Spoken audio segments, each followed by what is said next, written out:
Amakuru avuga mu mikino mu Rwanda tugiye kubagezaho ni za update nk'ibivuga ku ifungwa n'iburana rya perezida wa federasiyo. Ubwo nabyo ni amakuru y'imikino kuri perezida wa federasiyo y'umupira w'amaguru mu Rwanda Shema Fabrice, kuko nko mu rubanza rwe ejo akaba yaraburanye ifungwa n'ifungurwa rye.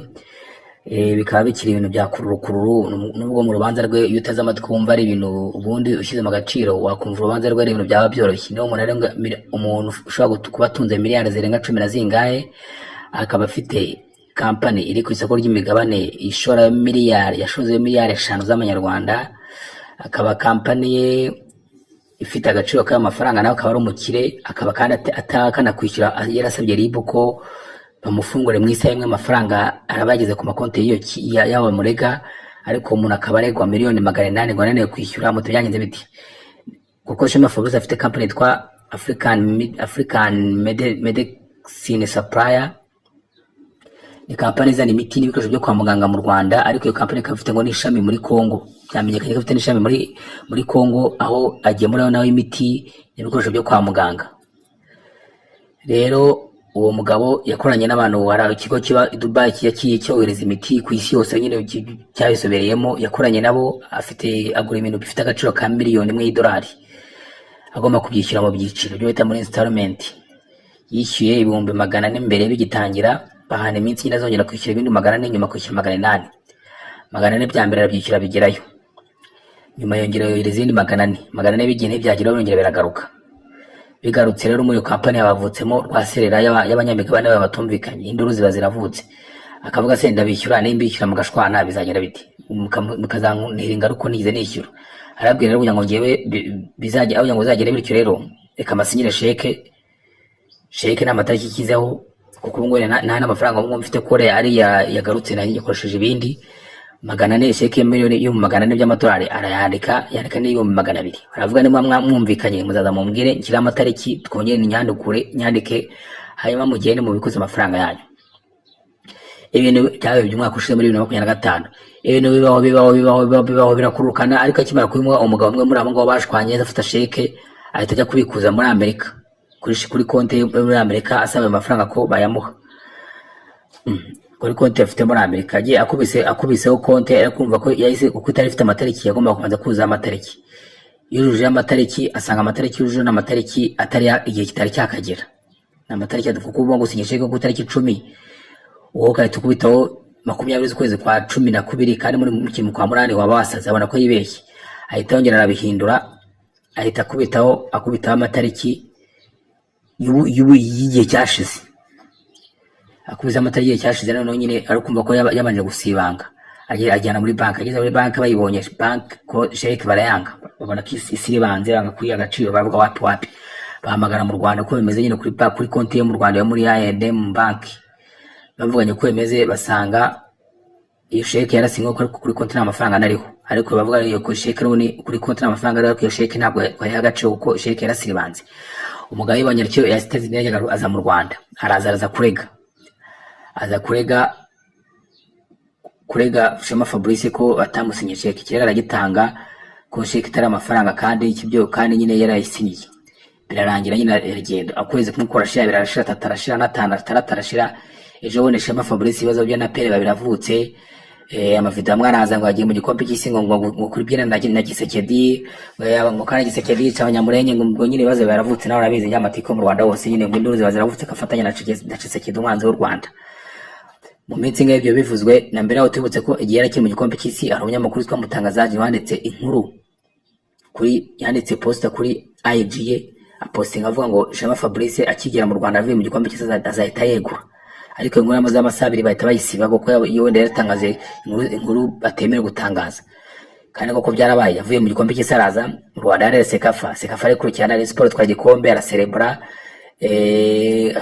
Atinza gatoya, umugabo abatayita baribo ngo abakozi bakorana muri Ferwafa barimo kumurega watanze amasoko ngo atabyemera ibintu nk'ibyo. Ibyo birabaye, akomeza kwitaba RIB. Kwa gatatu yitabye RIB, none yitaba RIB bazanye ikirego cyuko afite sheke itazigamiye yasinye. Bahita mutamoda abarataje, abagiye mu rukiko, barafunzwe. ubu rero yaburanaga ifungwa n'ifungurwa, aho yaburanye we yasabye ko bamuha isaha imwe gusa amafaranga bamurega izo miliyoni 800 agatagena katazohereza abantu bazimurega, aho kugira ngo bakomeze bamurege kandi wataranze kubishyura, ubwo ari uko barafitanye amatiku batari bafitanye ubwumvikane, akabona yabishyura n'ubundi bazamuteza ingaro, aravuga ngiye manze mukemura ibibazo byanyu ngo nzabishyura. None akaba avuga niba ari uko bimeze rero bamufungura isaha imwe agenda atayishyura bihita bikemuka.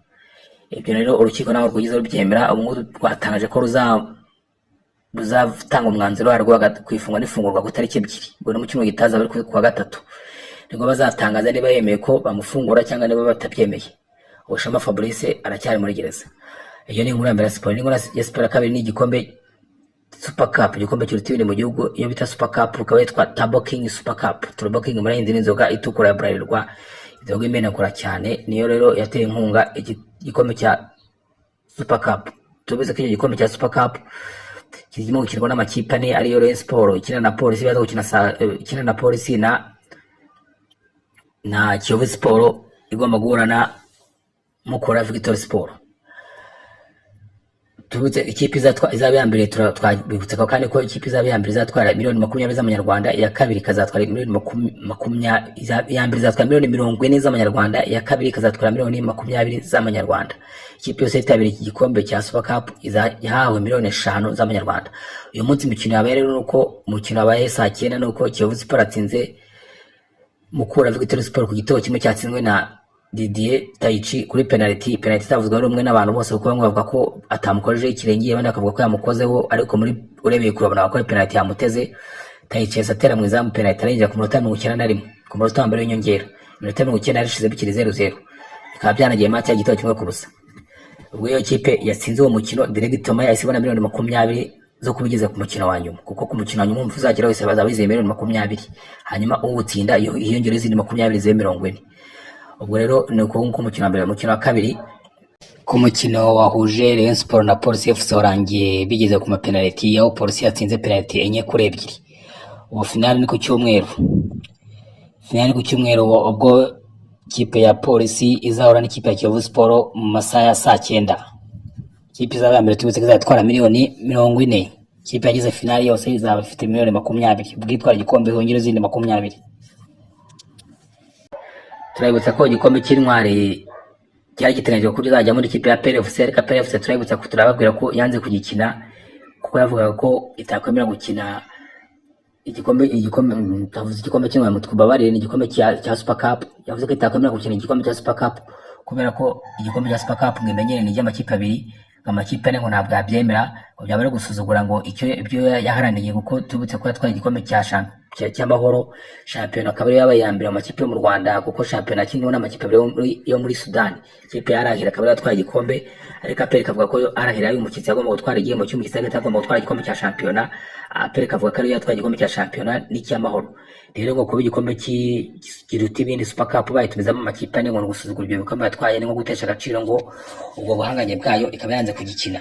Yanze gukina igikombe cya Super Cup kuko Ferwafa yatumije andi makipe, aho APR yari guhura na Kiyovu Sport, Rayon Sport na Police. APR birangira yanze kubikina. Ferwafa rero kubera ko yabonaga ko APR irimo kugenda isuzugura ibyo yateganyaga, Ferwafa yasitumizamo ikipe ya Mukura iza gusimbura APR. Ikipe ya Mukura niyo yahuye na Kiyovu Sport, twabikuta ko muri Kiyovu ayikuye ayitsinze. Ubwo urumva rero niho byasebera izo rwaserera zose. Ubu APR aho ngaho nejo yari afite umukino wa gicuti ejo ku gatatu agomba gukina na Arahiri, ariko umukino ntabaye kubera ko amakipe adashoboye kumvikana aho gukinira, ndetse ngo n'imyiteguro imwe yashaka kubakina kwa kane igashaka kubakina kwa gatatu, birangira umukino usubitswe. Ubwo byararangiye APR uvuze ko nandi mikino ya gicuti ifite, nubwo bwose byagaragaye mu mafoto.